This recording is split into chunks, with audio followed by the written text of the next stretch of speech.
ان کی رہائش اختیار کر رہے تھے. جیسے کہ میں نے کہا کہ یہ قانون UK کے لیے نہیں تھا, یہ قانون تو کسی بھی ملک کے لیے. آپ جرمنی چلے جائیں صبح اٹھ کے, اگر کوئی اسپینش پاسپورٹ ہولڈر اٹلی جا کے بیٹھ جائے یا کروائشیا مالٹا ایون جا کے بیٹھ جائے تو اس کو اسی طرح یہ ہے جیسے وہ بارسلونا سے اٹھ کے میڈرڈ جا کے بیٹھ جاتا ہے. اس نے صرف جا کے یہ شو کرنا ہے کہ میں اس ملک میں کام کر رہا ہوں اور میں رہنا چاہ رہا ہوں یا بزنس کر رہا ہوں یا میں سیلف سفیشینٹ ہوں, نہ میں کام کر رہا ہوں نہ میں بزنس کر رہا ہوں, میرے پاس اتنے پیسے ہیں کہ میں رہ سکتا ہوں, تو وہ رہنا شروع کر دیتے تھے. اس کے ساتھ ساتھ یہ جو پوری جو ریفرنڈم کروایا گیا اس وجہ سے کہ یورپین جو برطانوی شہری تھے ان کا یہ کہنا تھا کہ بہت سے لوگ ادھر آ رہے ہیں اور وہ ہمارے بینیفٹ سسٹم پر آ کر ایک بہت بڑا بوجھ بن جاتے ہیں, تو اس کو روکنا چاہیے. یہی وہ وجہ بنی تھی ڈیوڈ کیمرون نے جس میں اس نے کہا کہ ہم ریفرنڈم کروائیں گے, اور لوگوں نے اکثریت رائے سے یہ فیصلہ سنایا کہ ہمیں یہ فری موومنٹ نہیں چاہیے. اور آپ دیکھ لیں کہ اب سارا معاہدہ جو ہوا ہے ابھی بھی بریگزٹ کے حوالے سے اس میں سارا کچھ ہی تقریباً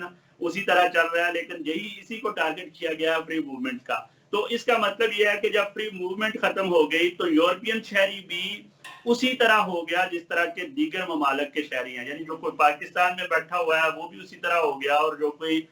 ساؤتھ امریکہ میں بیٹھا ہوا ہے وہ بھی اسی طرح ہو گیا, اور جو اسپین اور اٹلی میں بیٹھا ہوا ہے وہ بھی اسی طرح ہو گیا. کوئی بھی شہری جو UK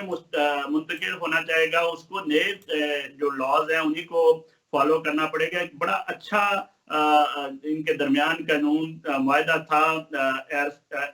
ایرسمس کا, جس کے تحت یہ اسٹوڈنٹس جو ہیں یہ دوسرے ممالک میں جا کے یونیورسٹی میں اسی طرح پڑھ سکتے تھے, اور ان کے اوپر فیس بھی اسی طرح لاگو نہیں ہوتی تھی جس طرح کہ ان کے اپنے شہریوں کی نہیں ہوتی. تو اب بریگزٹ میں بدقسمتی سے وہ معاہدہ نئے سرے سے سائن نہیں ہوا ہے, تو اس کا مطلب ہے کہ اب اسٹوڈنٹس جو ہیں وہ بھی موو نہیں کر سکتے. کوئی اسٹوڈنٹ اگر پڑھنے کے لیے UK آنا چاہے تو اس کے اوپر انٹرنیشنل لا اپلائی ہوگا, یعنی اس کو اسی طرح اپنی فیسز دینا پڑیں گی جس طرح کہ ایک پاکستانی اسٹوڈنٹ کو اپنی فیسیں دینا پڑتی ہیں یا ایک انڈین اسٹوڈنٹ کو اپنی فیسیں دینا پڑتی ہیں. تو اس کو کسی قسم کی کوئی اس لحاظ سے رعایت نہیں ہے کہ چونکہ تم یورپین شہری ہو اس لیے تمہیں جو ہے وہ رعایت ملتی ہے. ایسی کوئی رعایت جو ہے وہ بریگزٹ میں بھی نہیں ہوئی. ہو سکتے ہیں فیوچر میں وہ کہہ رہے ہیں شاید کوئی معاہدہ اسٹوڈنٹس کا اس حوالے سے کیا جائے, لیکن بریگزٹ ڈیل میں جو سب سے بڑا نقصان ہوا ہے وہ یہ ہے کہ اسٹوڈنٹس کے حوالے سے ابھی تک کی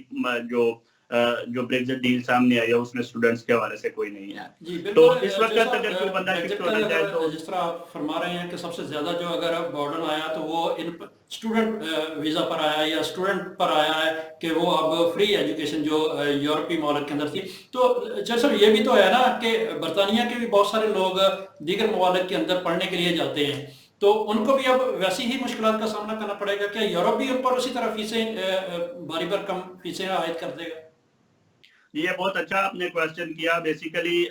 بہت جو غلط فہمی پھیلائی گئی تھی برطانوی شہریوں کے لیے, ان کو ان کے جو سیاستدان ہیں انہوں نے یہی سکھایا تھا کہ یہ لوگ بہت زیادہ ہمارے ملک میں آ جاتے ہیں اور ہمارے بینیفٹ سسٹم کو نقصان پہنچاتے ہیں, لیکن ان کو کسی نے نہیں بتایا کہ ملینز کے قریب جو ہے وہ